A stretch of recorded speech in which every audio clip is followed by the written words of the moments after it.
Bangladesh cricket board মুক্তি পাচ্ছে নাজমুল হাসান পাপনের শৃঙ্খল থেকে।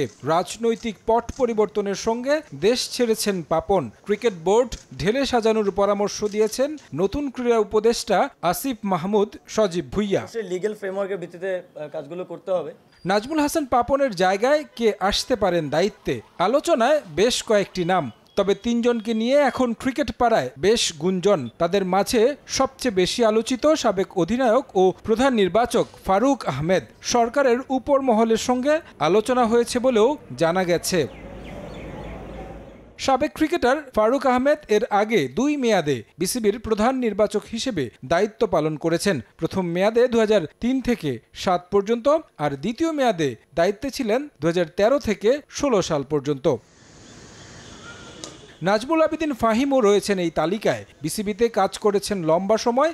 গেল বিসিবি নির্বাচনে পাপনের পছন্দের প্রার্থী তালিকায় না থাকায় পাশ করতে পারেননি। তাকে নিয়েও আলোচনা চলছে বোর্ডের সভাপতি পদের জন্য।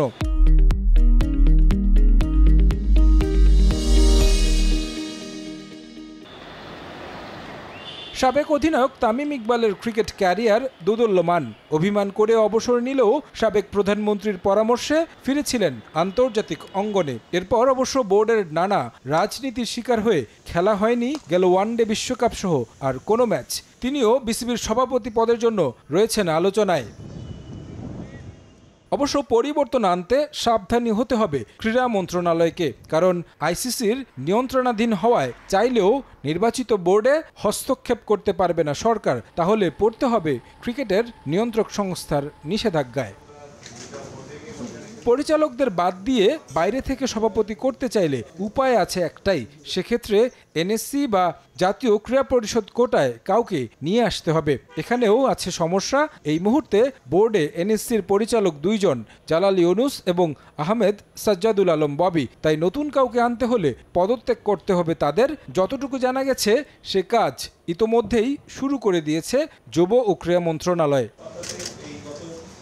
সেক্ষেত্রে নতুন কাউকে সেখান থেকে পরিচালক করে এনে বাকিদের ভোটে নির্বাচিত করা হবে নতুন সভাপতি। তবে সভায় পূরণ হতে হবে কোরাম, আর তার জন্য প্রয়োজন হবে অন্তত ৯ জনের উপস্থিতি। এছাড়াও বোর্ডে অন্য ভূমিকায় আরও এক সাবেক অধিনায়ক দেখা যেতে পারে। তিনি খালেদ মাসুদ পাইলট। ২০২১ সালে পাপনের অধীনে সাজানো নির্বাচনে হেরে যান রাজশাহীর এই ক্রিকেটার। তার অভিজ্ঞতাও ক্রিকেট উন্নয়নে কাজে লাগাতে চায় বর্তমান নীতি নির্ধারকরা। তারেক হাসান শিমুল, সময় সংবাদ, ঢাকা।